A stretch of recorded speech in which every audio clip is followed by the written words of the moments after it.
السلام علیکم۔ ماؤں سے بچھڑی بیٹیوں کی باتیں سنو کبھی، وہ اپنی ہر ادا ہر نقش میں ماں کو کھوجتی ہیں۔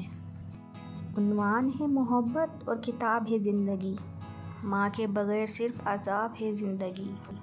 میں نے ماں کے بعد ماں جیسی وفا صرف بہنوں میں دیکھی ہے، اللہ سب بہنوں کے نصیب اچھے کرے۔ میں ستارہ تھی تیری آنکھوں کا، ماں دیکھ مجھے اب کہاں ہوں میں۔ مجھے نہیں پتا حوریں کیسی ہوتی ہیں، میرے خیال میں میری ماں جیسی ہوتی ہیں۔ محبت تو بہت چھوٹا لفظ ہے، میری ماں میں تو میری جان بستی ہے۔ یہ ایسا قرض ہے جو میں ادا کر ہی نہیں سکتی، میں جب تک گھر نہ لوٹوں میری ماں سجدے میں رہتی ہیں۔ میں نے سارے رشتوں کو نبھا کر دیکھ لیا، ماں باپ کے سوا کوئی اپنا نہیں ہوتا۔ دور رہتی ہیں سدا ان سے بلائیں ساحل، اپنے ماں باپ کی جو روز دعا لیتے ہیں۔ گھر میں ایک ان پڑھ بوڑھی ماں میرا دل پڑھ لیتی ہے۔ میری ماں آج بھی ان پڑھ ہے، ایک روٹی مانگوں دو لے آتی ہے۔ اور جب میری نادانیوں سے میری ماں ہنستی ہے، مجھے محسوس ہوتا ہے جنت کا مسکرانا۔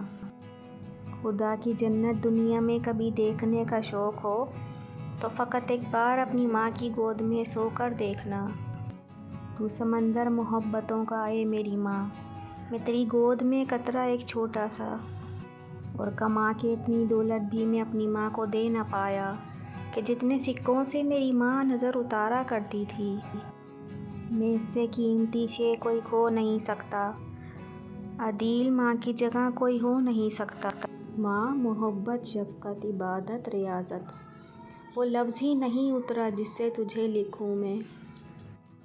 دنیا میں مختصر سا قیام ہے اور بس پھر ہم یادیں چھوڑ کر چلے جائیں گے۔ مجھے میری ماں نے بس ایک بات سمجھائی ہے، بیٹا کوئی ہاتھ سے چھین کر لے جا سکتا ہے، نصیب سے تو نہیں۔ ابو علی سینا نے کہا، محبت کا مطلب مجھے تب پتہ چلا جب سیب 4 تھے اور ہم 5، تو ماں نے کہا مجھے سیب پسند نہیں۔ چند بچوں کو پالا تھا ایک ماں نے جتن سے، ممتا کا صلہ پھر بھی ضعیف ہی میں نہ پائی۔ ہر چیز تو تقسیم ہوئی باپ کے مرتے، ایک ماں تھی جو حصے میں کسی کے نہ آئی۔ ماں وہ تختی ہے جس میں اولاد کچھ بھی لکھ سکتی ہے، مگر ماں صرف اس تختی پہ محبت لکھتی ہے۔ اور بچے میری انگلی تھامے دھیرے دھیرے چلتے تھے، پھر وہ آگے نکل گئے، میں تنہا پیچھے رہ گئی۔